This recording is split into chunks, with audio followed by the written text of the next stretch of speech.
Hello, YouTube. I'm Vince White. I'm an employment attorney, and on this channel, we answer publicly posted questions from YouTube users, getting folks the answers they need from an employment attorney. We have a question here from YouTube user Nicholas Shukia 7380, who asked us, "Hi." Well, hello there, Nicholas. I would like to ask if you have worked with deaf people who are experiencing issues with disability discrimination in the workplace. I would love to hear about that. Nicholas, you are in luck. We have.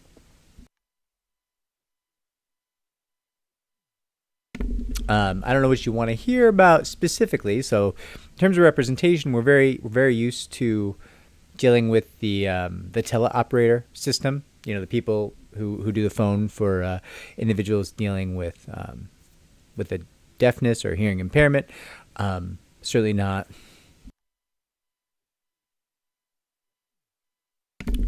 claiming to be deaf over here or even have like a disability, but I have a significant hearing impairment myself from a decade ago.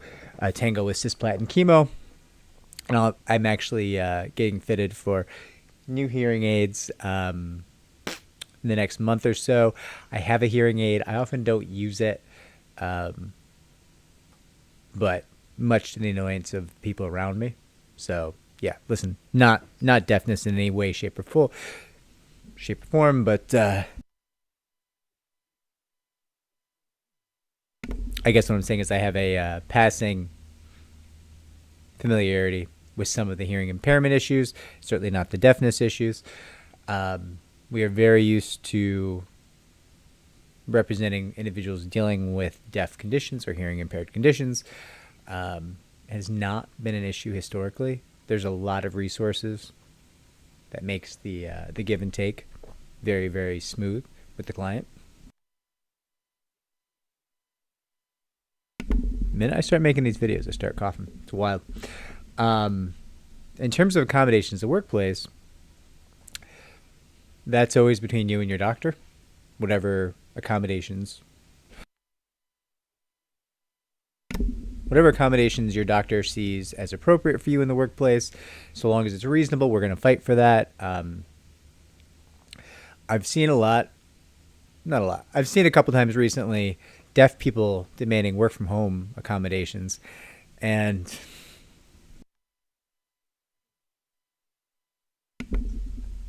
I'll be honest, I don't know. I was fine. I can't stop coughing.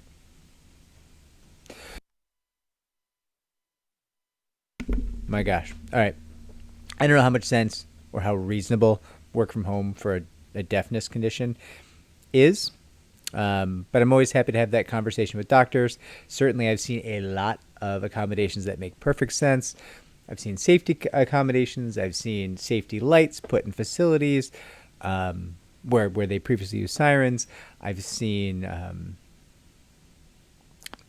transfers between roles. I've seen hiring of certain translators, right? There's a lot.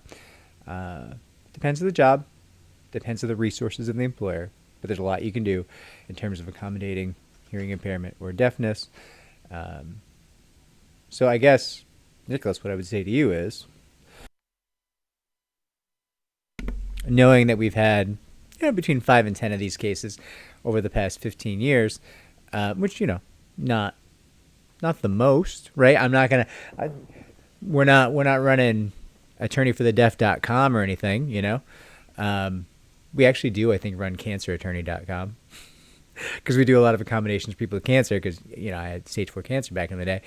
But I don't pretend to be the foremost expert on accommodations or litigation for people dealing with deafness, but we have a fair amount of experience. I can speak to that. So, Nicholas, you tell me, what do you want to know about?